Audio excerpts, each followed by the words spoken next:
Leslie and Lindsay Glass are best-selling authors who have traveled their own road of healing and recovery, owners of the popular recovery site, reachoutrecovery.com, and authors of the Mother-Daughter Relationship Makeover series. Lindsay and Leslie are experienced writers, filmmakers, and humanitarians here to share their expertise and experience on family wellness. I am excited and honored to bring you a mother-daughter duo here to not only share their story, to share what they've learned along the way and how they've helped other families to heal, to work through recovery, and to also reconnect some mom and daughters back together.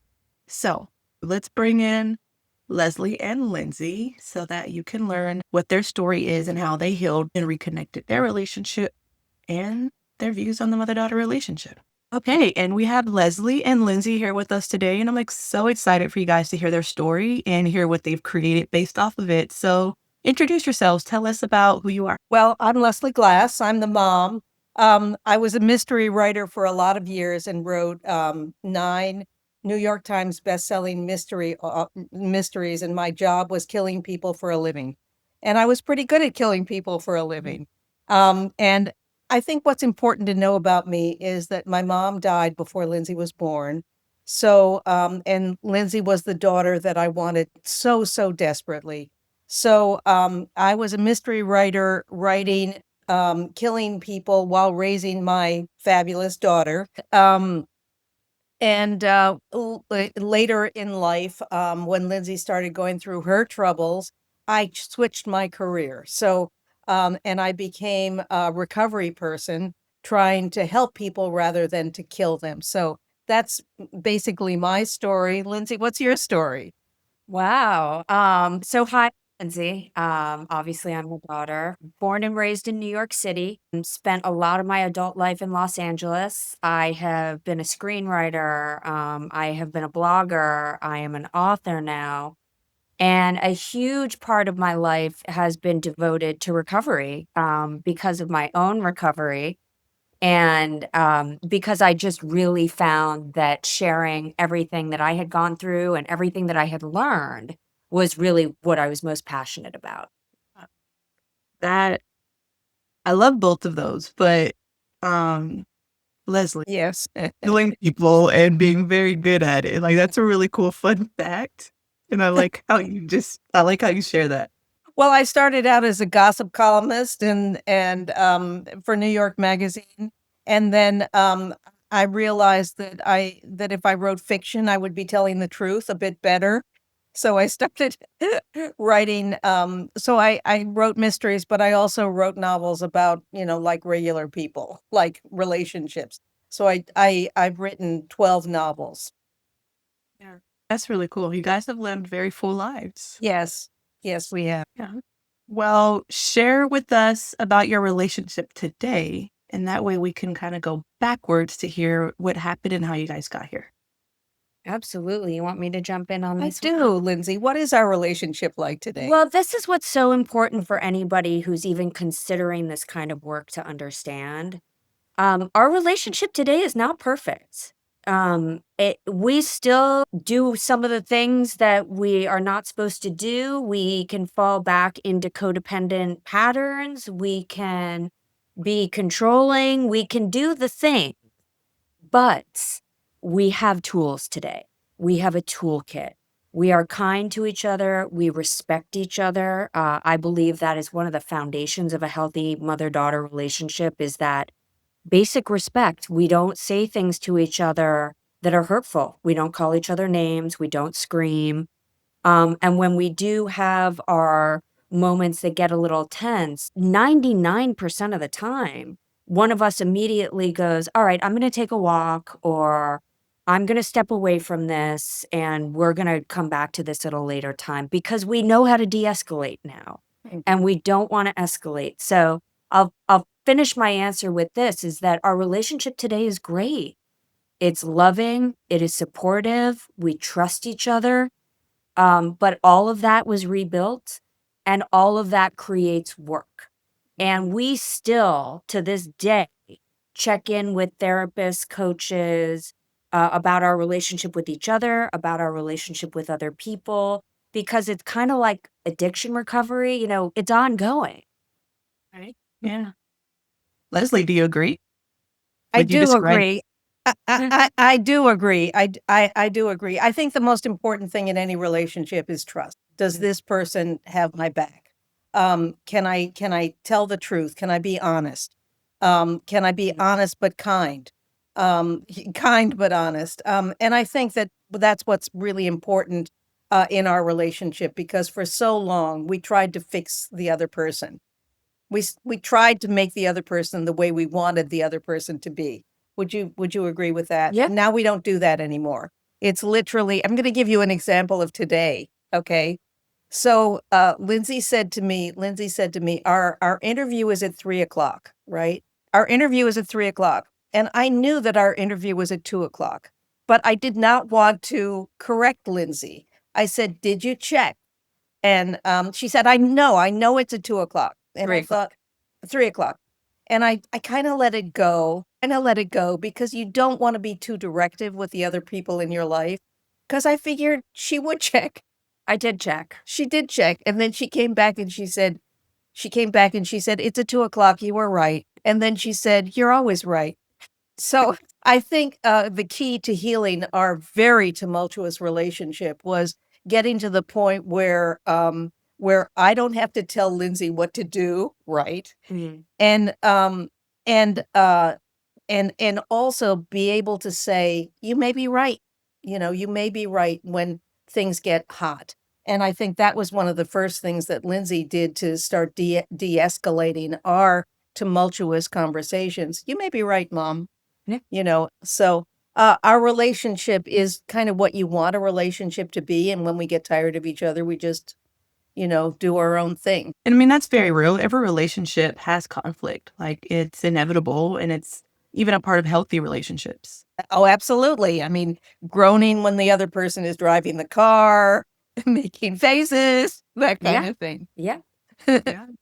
Yeah. It seems like y'all have taken the approach of give the benefit of the doubt Yeah. and allow things to just play out without having to add conflict in. Like, you could have told her, you're wrong, it's not at 3, Yeah. but you know that the answer was going to come anyway. It was going to come. Yes.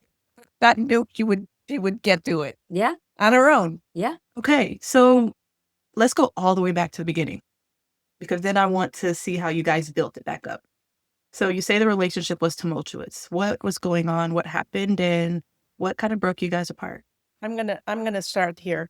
I would like to say that it's simple, and very often, we start out saying, well, we had communication issues. We fought about everything. We fought about everything. We finally broke up over bad behavior, distrust, anger, control, and finances. We were codependent.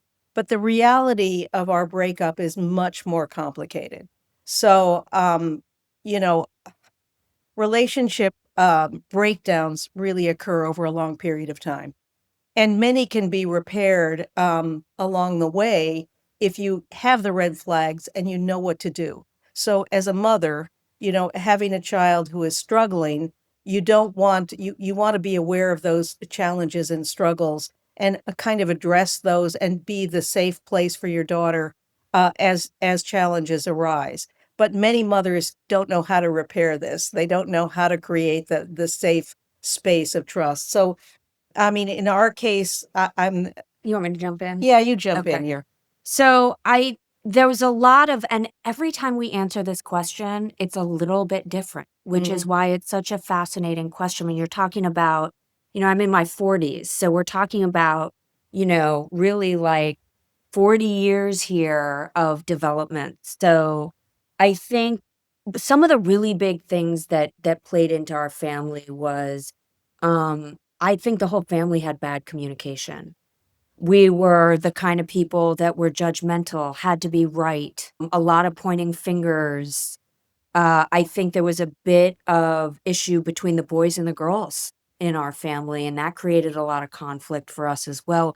Neither one of us really had the support we needed. And I think sometimes when you're in a family situation where it's like the Hunger Games and everybody's kind of like fighting for their own survival, things can get really out of whack. And I think I would add, and we're always, I thank my mom for being really respectful on how we talk about this. but I was a teen addict. We had tragedy hit our family multiple times. We didn't know what to do in those days. No one really knew what to do. And I sort of went down this path for about 10 years. And I think that when drugs and alcohol and mental health enter the picture, there is no roadmap. So suddenly we had multiple members of the family who were drinking or using, multiple members of the family were dealing with mental health issues. And I think those hugely contributed to and I think when you're the parent of a young addict, and we talked about it earlier, so we could say that the desire to protect me at all costs, even in, appropriate, inappropriate ways, that was another root of a lot of problems because somebody who gets sober in their early 20s really needs a little bit of independence. I had to go to my meetings. I had to have my sober job. I had to do all the things, get sponsored, be in sober living. And it's really hard for parents to look at somebody that's had these struggles and be like, okay, I got to let her go do this. So there was a lot of conflict in those years as well. Man. Well, I would say that in the whole of Lindsay's 20s, we were coping with recovery. We were coping with recovery. Now, I, as a writer, wanted to address what was happening in our society, which was demonizing the addict. So that was when we made a documentary about what recovery really looked like. And we started our path of giving up the killing people and literally addressing how can we help people in recovery. So that was what was happening during Lindsay's 20s. Oh, no, go ahead. Sorry. And I think that it's very important for people to understand that it takes more patience and education than most people know about what it takes to recover from addiction. And I think that by the time Lindsay was in her 30s, we had spent so much time and energy on beating each other up over trying to be normal that our relationship just broke down. I mean, it was just, we burned out. We burned out, literally. Literally. Yeah. Sick of fighting, sick of trying to fix each other, trying to fix ourselves. It was just too much. We separated. Yeah. How long was that? How long did the breakup last? Tell about the breakup. So we had a no contact separation for about 4 years. This was at the advice of a mental health professional. We have very mixed feelings about that today. I absolutely credit that separation with a lot of my foundation of recovery and healing. I don't think I would have gone and done all the things I did had I not had to go out. I moved from New York to California. No family contact, no family financial support, and I think those were big growing up years for me. It was so painful and so intense, and it really was damaging for the rest of the family, the rippled effects of this. So we wrote these books because we wanted people to know that communication can break down and you can be in a very bad place, but these huge breaks are a very intense way to go. And there are things you can do before you get to that burnout and breakdown. Yeah. I also had mixed feelings about people. I don't know if I want to use the word encouraging, but I guess encouraging, for lack of better words in the moment, encouraging estrangement. I also have mixed feelings. I know there are times where a daughter or the family or, whatever party we're looking at, it might be the safer option. It might be the best option. But I think that a daughter should come to that on her own and make the decision all for herself without any outside encouragement, because that is really hard. And it comes with a lot of grief and a lot of pain and also sometimes confusion. Very confusing. I think it's fair to say that that Lindsay was with me one day and gone the next, and she ghosted me. So I didn't know where she was. I didn't know where she was living. I didn't know what she was doing. I didn't know whether she had relapsed, and I felt as if she had died. She was dead to me, if you know what I mean. And it felt as if she had killed me off. And I have somebody trying to interrupt this conversation. Do you know who it is? It's my puppy. He's very unhappy at not being the center of attention. So, oh, here we are. Lindsay left me, and I felt seriously abandoned. And so I do not believe that any therapist should say, ghost your mom. It's not the right way to do things. And if you do, I would agree with Lindsay that the separation was great for us, because even though for a couple of years I wanted to die, I basically didn't know who I was, because for so many years I'd been trying to save my daughter. And when Lindsay was gone, there was nobody to save but myself. So, You're faced with just that.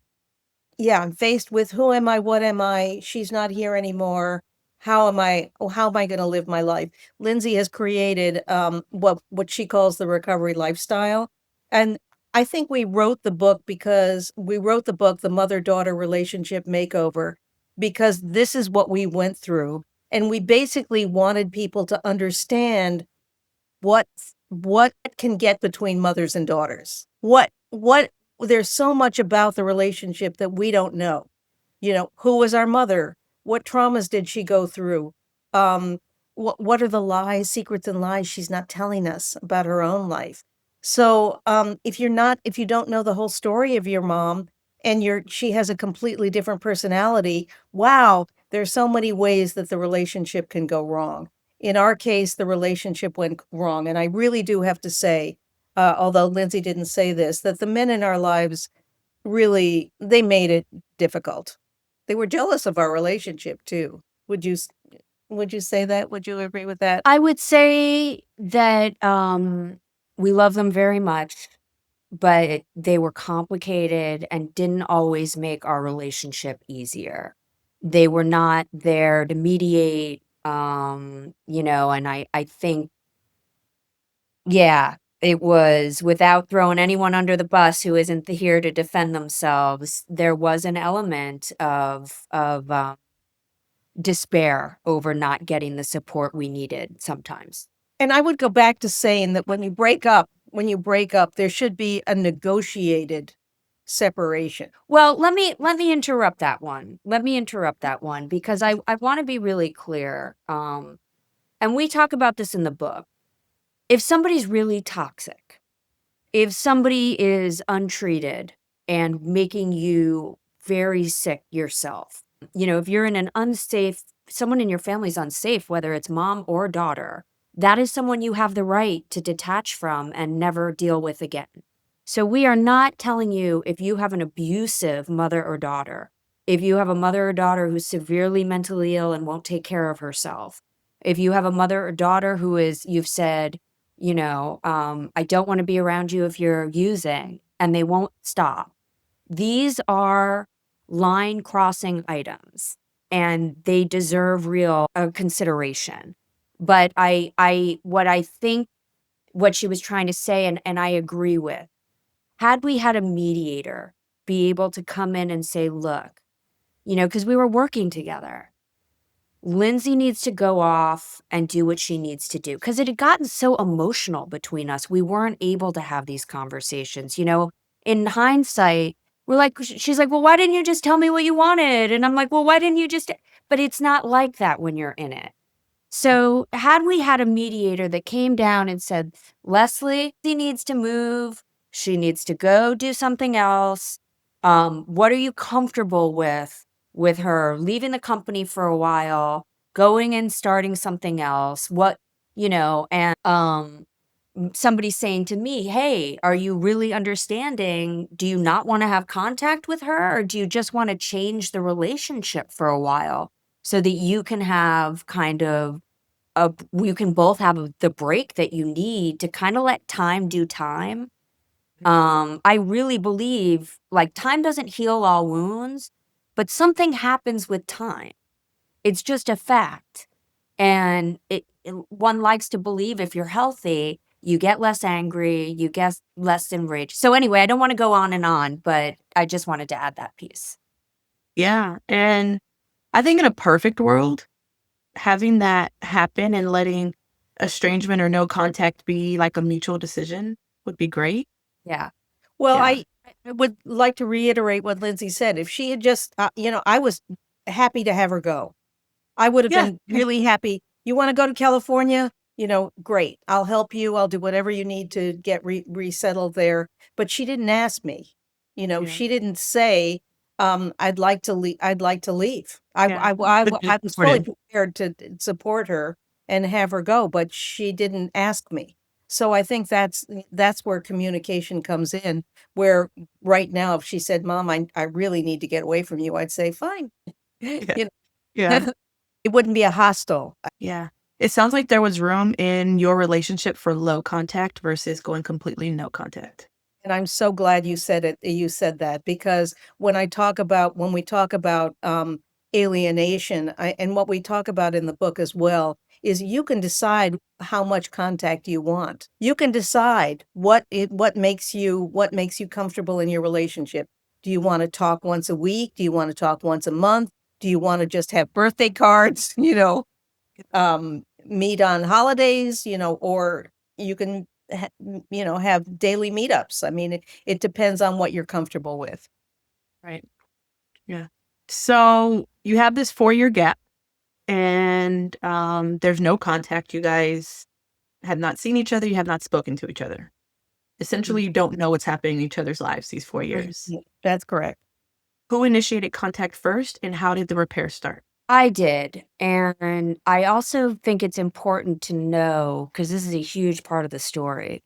In those 4 years, I was in AA, Al-Anon, a financial recovery program.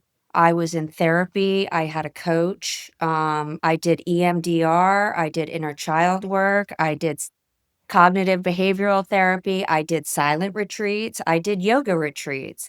This was a 4 years. In fact, I had a therapist when I came in and I said, "This is what's going on. Here are my goals." She goes, "This is gonna be a financial commitment. Like, are you prepared? Come in here twice a week and do the kind of work that we need to do to get you to where you wanna be." And I said, "Yes," and I did that for several years. So it wasn't like 4 years going about our business. So guess what? At the end of 4 years, you do all that self-help, you're not angry anymore. I wasn't angry. I could support myself. Was great in my recovery, and I really missed my mom. I missed her. I wanted her back, and I felt that things could be repaired. So I was guided by an Al-Anon sponsor and a therapist through all of it. I reached out at first through email. There was a little bit of distortion, even through that process, and she wasn't getting them at first, and, I told my brother, and he's like, "She says she's writing you, and you don't get it," and he's like, "You're both crazy," and, so we ended up she wasn't ready to reconcile as quickly as I was, but she was open to connecting. So we did a lot of emailing. We would talk on the phone, but we'd talk about the dogs and the weather. And, I let her know I was okay and things were okay. And then at a certain point, she said, "I'll come meet you wherever you want." She ended up coming out to California. And that was about 8 years ago now. We were figuring it out last night. So I would just like to say I didn't want to get back together with Lindsay because I felt that she had been so mean. I can't think of another word, but she was so mean, so blaming, so angry at me because I wasn't doing what she wanted. I wasn't acting the way she wanted. And she was really, really angry at me. And it came out and I'm sure that I said awful things to her too. I mean, we said bad things to each other. But, her wanting to reconcile with me, I really didn't want to until I felt sure that she was not gonna do any more attacking of me. So this is really, really important for mother-daughter relationships. You need to feel safe, and I would say this is the most important thing in any relationship, that I needed to feel safe that Lindsay wasn't gonna revert to, old communication habits. And basically we always tell people is make your beginnings fun. So what we would do is we would talk about we love to gossip about our friends and the past, and we talked about the past, and we talked about fun things that we used to do, and we talked about recipes, and we sent each other fun video that reminded us of how we used to be before we got bad, right? And then after doing that for 6 months or something, it was a while. I said, I will meet you anywhere in the United States. You choose. And we'll go and have coffee somewhere and we'll talk about anything but what happened. And I think that our goal was not to talk about what happened between us and we didn't for years. Yeah. We didn't. We didn't say you did this, you did that. I really hated you. None of us, we didn't do that. We didn't go there. Can I throw something in? Please. We get asked a lot of these questions, and this is our business, right? And people really want to know. And here's one of the things that we see, and this is one of the big things that if a mother and daughter really want to reconcile, you have to stop yelling at each other about the past. You have to. It doesn't matter what I did. It doesn't matter what she did. The other thing is a lot of daughters are really angry about what their moms did when they were growing up. Try being a grown-up, raising a daughter, maintaining a family, and then come back to me. I just know so many women that are still screaming at their mother, and it's like a lot of the sympathy and compassion that I ended up having for my mother is when I started identifying who she was and what she had been through. Like, am I really going to stay angry at a mom who was on her own in the 70s and early 80s, no support, with a job and a husband away, like 75%? I mean, it was not an easy, and then having this huge career. So we have to, and that was part of our healing and reconciliation was time was passing and we weren't yelling at each other about these things. And when she saw that I had a really solid recovery, she was able to not worry about that. And when she saw that I wasn't going to bring things up anymore. So those are the things that I think are really important when you talk about healing and reconciliation, making changes. Yeah. And the changes that moms have to make, I felt that I needed to be safe with Lindsay because daughters are very angry. And they can be angry because moms didn't give them the things they wanted in childhood, or they weren't responsive to emotional crises. There are so many things that go wrong in those middle years and high school years. But I think that one of the issues is that moms don't know how to change their language. They don't know how to get soft. They don't know how to be soft, and they continue worrying over the same issues that they worried about when they were younger. What do you look like? How heavy are you? Are you married? How are you raising your children? How are you, all the Why don't you have children? Yeah. Why don't you have children? Why aren't you married? Why are you whatever? But, moms get these things, these ideas in their heads, and they can't let go. And so daughters don't feel safe. And if they don't feel safe, because if they show up for Thanksgiving or they show up for Easter and mom is going to do this in front of everybody, you just don't want to go. Yeah. You guys brought up a few things that I do in my practice when I'm helping moms and daughters to reconnect. One is that I tell them that I don't really care about the truth. So we're not going to truth in our sessions. I'm just going to assume you're both right.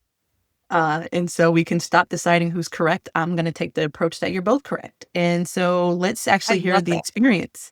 So a mom and a daughter will never share the stories the same because one's a mom and one's a daughter. The experiences are so vastly different. So if we're going to look for who's correct or who's telling the truth, we're going to be here all day. And that's why y'all keep fighting, because you keep doing this little dance of I don't remember it that way, or you're wrong, or this is not right. And then you keep fighting when it doesn't really matter. So I teach them instead of looking for the truth or trying to find the truth, I want you to just hear for the emotion. When your daughter's telling this story, how does she feel? Mhm. If we stop looking to see if she's telling it correctly or if she's right or remembering it right or wrong, it doesn't matter. What emotion did you hear when she told that? Well, it sounded Mhm. like you felt sad. I'm like, great. Let's talk about that. Your daughter felt sad. How do we want to move through this? I'll just give an example of something that enraged me that Lindsay used to do. Okay. Um, Oh, when good. when she got sober, before I got sober with her, she would say, "You're an alcoholic too." Now, I would have one drink a night, This was before Al-Anon, this was by the before way. Al-Anon, right. So she would say to me, I'm just gonna talk about how she would trigger me. So she would justify what she was doing by pointing out the fact that I was drinking. Now, Oof. there was a moment where Lindsay said to me, I'm sober, but you're still angry. And I was very angry. I was angry at the years that I had suffered through this. And she said, "You're still angry." And it's true. I was so angry. And then she said, "You need to go to Al-Anon." And I thought, I'm not one of those people. And then I went to Al-Anon and I realized I was one of those people. There's a lot of lessons in Al-Anon, whether you're like, I guess, a full on addict or not. There's so many lessons in that. But I was really talking about the trigger. She was saying to me, Yeah. "You're an alcoholic Yeah. too." Yeah. And it just infuriated me. It infuriated me because she was accusing me. But you were talking about things that we said, our recovery, reconciliation. Is that Yes. what you were looking for? You were Oh, looking yeah. But so like you guys had talked about, so one, the truth seeking, like, Oh, just truth seeking. so you guys had brought that up. But the second one that you guys had brought up that I do in my practice when I'm also like helping moms and daughters to reconnect is we don't have to focus on the past so much. And you Yeah. guys decided not to talk about it at all. And so Yeah. when they're in sessions with me, I spend maybe 2 or 3 sessions talking about the past because sometimes you just want to get a little bit of it out. Yeah. But after that, we stop. I'm like, okay, this isn't going to get you guys to rebuild a relationship if we're just harping on what happened. It already happened. We know it's back there. Do you guys want a new relationship or not? Because then we could just focus on building the new one. So I like that you guys did that because it wasn't going to change anything to just keep harping on it and keep reliving it.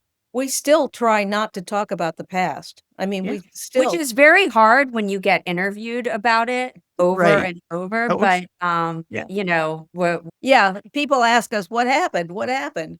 Well, it was nasty. It was really Right. Yeah. Okay. well, So then you fly to wherever she is. You go to California, you see her, and you guys actually get to meet in person. What do you do next? How does it go from there? we went on a walk, where we went to Rodeo Drive, and we walked that walk, and Lindsay said, "I haven't been able to walk this walk for 4 years because it reminded me of you, because we used to walk that walk." sure that's exactly what happened. But close, and there we are, a really different memory. Yeah. But basically, when I met her in California, we did do some of the things that we had done before that brought back happy memories. Would you agree with that? Yeah, so do you mean, like, moving forward with the relationship? Like, how do we carry forward? So, Yeah. I think well, within a year of that, I was doing some work with Reach Out Recovery again. Here's one of our problems is we actually enjoy doing some work together, and, we have some passions around the same causes. So it's kind of been a blessing and a curse. When we said we'd never work together again, then we ended up doing a little bit of work together again. And, I think it was good because I think that, it's something we like and we believed a lot in our cause and what we were doing. So it gave us something to kind of come back together about as well. And from there, it was visits. She'd come to visit me in California. I would come to visit her in Florida. From time to time, we would meet in Connecticut, where my brother lives, because he's got 3 little girls. So we did some family trips together. And, I have to say, it was a totally new beginning for us. It really was. Things have really not been the same between us since we reconnected. They really never went back to the bad place. I remember one argument in California, one, where I got so upset I had to pull the car over, and I think we hung up, and called each other back a few minutes later and said, let's never do that. And that was like it.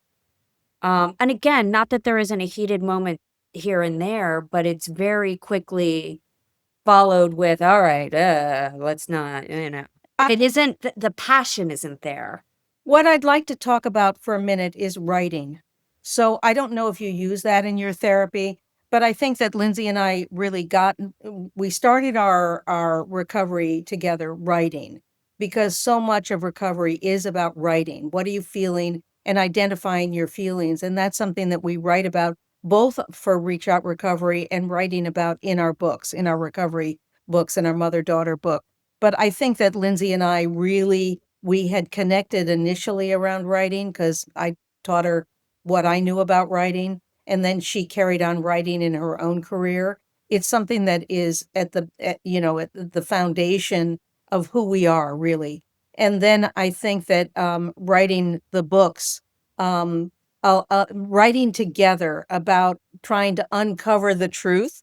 You were talking about, it doesn't matter what the truth is, but I wanted to tell the story of how my mother had raised me.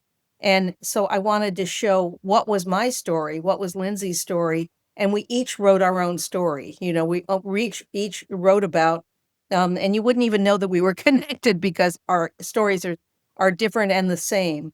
But I think that was what brought us together. But if it were another kind of mother, it could be the cooking, or the arts and crafts, or the whatever, because we all have gardening. We all have passions. Our passion happened to be writing.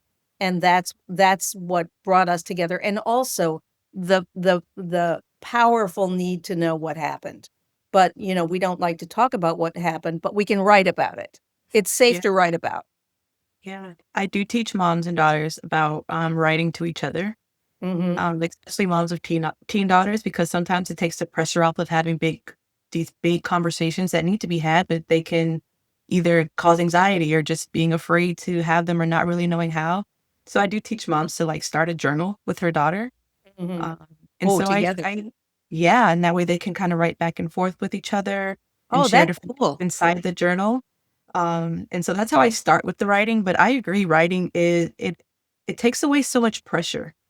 Like, you get to be as honest as you need to be, because it's all just kind of flowing onto paper without somebody staring at you and maybe making faces or kind of questioning or interjecting. And yeah, I do think it's powerful too. You can write a letter. You can write a letter and tell Lindsay all the things that annoy me about her or whatever. And then when you throw it away, you just feel so relieved. You just got it out, but she didn't receive it. Right, because she didn't need it. No. It wouldn't have made a difference, or it would have made a negative impact, which would have then just hurt the relationship. Mm-hmm. Yeah. So in the book that I have here, what steps are you walking people through? Like, what, if you had to pull out 2 or 3 steps from your book for us to talk about, what are the important ones for you guys? What either helped you the most, or what do you think, like, where should a mom and daughter start if they're like, we're stuck. We don't want to go no contact, but we're struggling. How do we get to a place where we can either have a successful conversation, or just start the path to healing? You want my answer? I'll go first. You go and then first. You can answer it. You go first. I'll go quick. I think that it is absolutely critical to understand triggers, trauma, and conflict resolution. So, step 1 is self-discovery. That's really important, but the triggers, trauma, and conflict resolution. So a lot of times, mothers and daughters are fighting, and they don't even realize that they have these triggers, that they're triggering each other and fight about the same things over and over and over. And what we do is we help people understand what their biggest areas of conflict are. Maybe you're fighting over food and weight. Maybe you're fighting over appearance. Maybe you're fighting over girlfriends, boyfriends, friends, romantic partners. Maybe you're fighting over, but whatever it is, let's identify what they are and understand that these are triggers. And then once you understand what your trigger issues are, you can plan for them. Okay, we have a situation where we're going to be dealing with food or money or alcohol. Instead of just going, "Oh, it'll be all right," or "I'm in complete dread of what's gonna happen," you can make a plan for it. The other thing is, mom may have gone through trauma, grandma may have gone through trauma, daughter may be going through trauma. Sometimes it's really scary to tell each other about what we're going through. So sometimes moms keep secrets because they think it's the best for the family. But if daughter is experiencing something that mom went through and she doesn't know that mom went through it, that could be really important. So triggers and trauma. And then, of course, the conflict resolution is in there too. And then the other, I just love the end of the book. Step 4 is forgiveness, healing, and the recovery lifestyle. Every single one of us should be learning about forgiveness, healing, and a lifestyle that makes us feel good, no matter what's going on in our lives. No matter what's going on with your mom or your daughter, if you are taking care of yourself, if you are, nourishing your body, nourishing your mind, you can't even really do self-help until you're in a kind of healthy place, I think. So I would really say that's a very important part of the book. Whether you're going to actually tell your mom or your daughter you forgive her or heal is totally unimportant.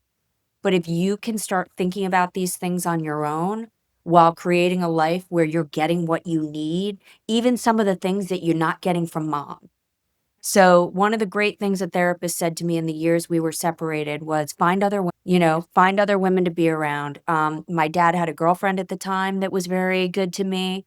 I found a mentor that was very good to me. And these were the women in my life who kind of nurtured me when my mom wasn't there. So those are the two I would say. What would you choose? Well, I think self-discovery is the most important, is the beginning of all things, because basically every mother is a mother for the first time, right? For the first time. And most of us don't really know our mother. I mean, we don't know who our mother was before she married, how she changed, who her mother was, who the great grandmother was, because the mother, whatever the mother is teaching you, it's something that she learned generations ago. It's not something she may be a mother for the first time, but what's coming, what she is imparting to her daughter is something that her mother, her grandmother, great grandmother taught her. So if you don't know where your mother came from, that's the first piece. My mother's history was very important to me. I mean, to be able to look back and say, well, what did she do?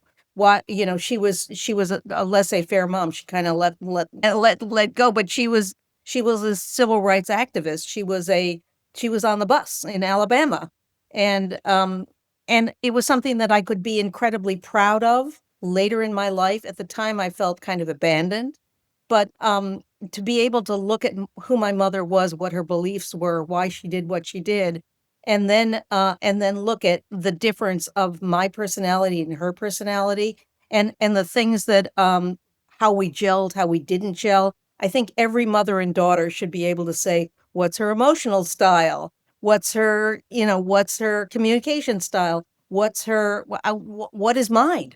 Who am I? What am I? So Yeah. in the book, we also have plenty of assessments so that you can look at, say, what kind of person am I? What kind of person is my mom? How do we not work together? What are our vulnerabilities? Yeah. So I think self-discovery is really important.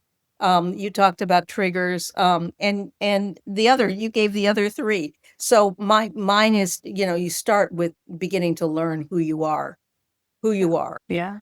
And what are you bringing to the relationship? Mhm. Exactly. Yeah. Exactly. Until I wrote the book, I didn't really know.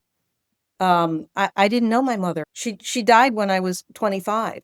So I didn't have a chance to ask her some of the questions, and she didn't see me as a mother.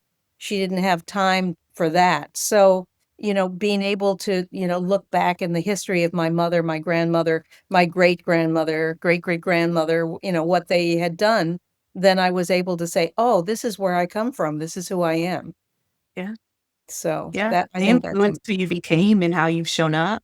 My goodness, I'm in awe of you guys and just watching a mother-daughter duo. just do this and share their story over and over again, and also help other moms and daughters get here. Like, this relationship to me is so important, and it's not one that should just be taken lightly.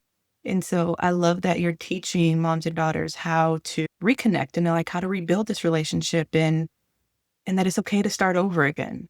I love the idea of starting over again because so many people are running away. They're just kind of giving up. Well, a lot of people are also living with the mother wound. Yes. Oh, And for sure. I think that, and I saw it for myself, and it was why it was so important to write the book. You don't want to be an adult walking around bringing your mother wounds into your work relationships, your romantic relationships, your friendships. Often. It does. Yeah. So that was what was important for me because I sponsor a lot of young women, and I heard so many girls, I hate my mom. You don't really. You don't understand her, and you've gotten into a bad place. I don't think most moms set out to hurt their daughters, but sometimes it happens. Yeah, exactly. Well, they're And coping with so much. Mothers are changing as much or more than their daughters. So at every stage of life, moms are changing. Their bodies are changing. We're getting older. We have different challenges. yeah. And then daughters too. Like, those same things are happening. Um, I have another episode where I talk about the 6 stages that I think exist in the mother-daughter relationship. And Oh. so in each of those 6 stages, we not only have a mom that's changing, we also have a daughter that's changing in each of them. And Oh, if that's interesting, the 6 stages. I Yeah. love that. Yeah, I do too. Can we see it? so I'll tell you, so number 1 is to me birth to adolescence, Okay. and then adolescence to young adulthood, Mm-hmm. young adulthood to marriage and family, should a daughter make that decision, and then like marriage and family to midlife Mm-hmm. for that daughter, and then caring for the aging mother. Oh, yes. And so in each of those 6 stages, mom is changing, but so is daughter. Yeah. Oh, yeah. We're And both if we're changing. yeah, and if we're not paying attention to those changes and then adjusting the relationship at each stage, because it can't look the same in each of those stages, if that's not happening, then we create tension. Fascinating. Yeah. So I agree. A mom is changing, and then so is her daughter. But is there anything you want to leave the listener with? Leslie, I'll ask you to talk to a mom in the room whose daughter may gone no contact or may have gone very low contact, and the mom might be confused and hurt. And then Lindsay, I'll ask you to leave something for a daughter who may be running or may be struggling with addiction or is just so angry with her mom that she can't really see a path back to her. First of all, I'd like to say that wherever you are in your relationship, it's not the end of the story. Wherever you are right now, if you're in a state, and I know what it is like to feel like you've lost your child forever, doesn't have to be the end of the story. And I think that moms should do, in a sense, what I did, which is basically start looking at what gives you pleasure in your life. And if you can reinvent yourself a little bit as yourself on your own and remember who you were before you were a mother, it will allow you to release that tension of being so disappointed and so hurt. And after you might be able to give up that anger or that sense of loss and be able to reconnect down the road. And it may not be tomorrow, it may not be next year, but in the future you can say, how about we get together and have coffee together, or you can send some video, videos or humor that will allow that person to release the tension. But I think that having compassion for the situation, for whatever your daughter may be going through, and whatever you're going through, it doesn't have to be the end of the story. Yeah. There's hope. There's still more to write. Yeah. And Lindsay, what about you? Anything else? No, I did it. Okay. I'm going to say something that I used to be scared to say, and I'm just going to say it. The first thing is, if you are using mind-altering substances, stop. Stop. I say this as somebody who's been through all of this, used to combat anxiety and depression, used to get away from feelings. You cannot really get better or get into a mind frame where you can feel better when you are using drugs and alcohol. So I'm very sorry. I hate not being the cool person anymore, but there's nothing the good that's going to come from it. And the older you get, the harder it is. And I don't say that with any judgment. If anybody's struggling, come to Reach Out Recovery. Check out our resources. Get in touch with us. We can absolutely give you some tips to help with all of that. So that's number one. The second thing I would say is it's a lot about what we've been talking about. We don't really know what our moms went through. And sometimes our moms do things that seem incredibly hurtful or neglectful or even ranging on abusive. And there may be elements of truth to your story. I'm not taking away from your story, but there comes a moment where you get to decide what you want for yourself and your relationship moving forward. And being really angry at your mom is not going to serve you. Even if you don't want her in your life right now or you're not ready to forgive at all, my advice would be, how can you nurture yourself? How can you make yourself healthy in all of the ways? Because I actually promise, if you get into a really good place and you get a little space, you might miss her. And you might want to know her again someday.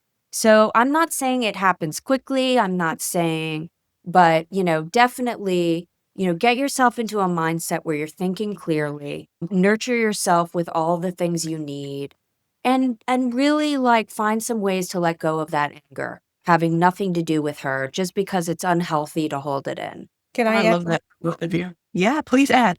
I got sober to support my daughter. And I have to say that taking alcohol out of the equation in our family has it's made every family dinner, every encounter much better. It's true. So it's not just the daughter who's using who should stop.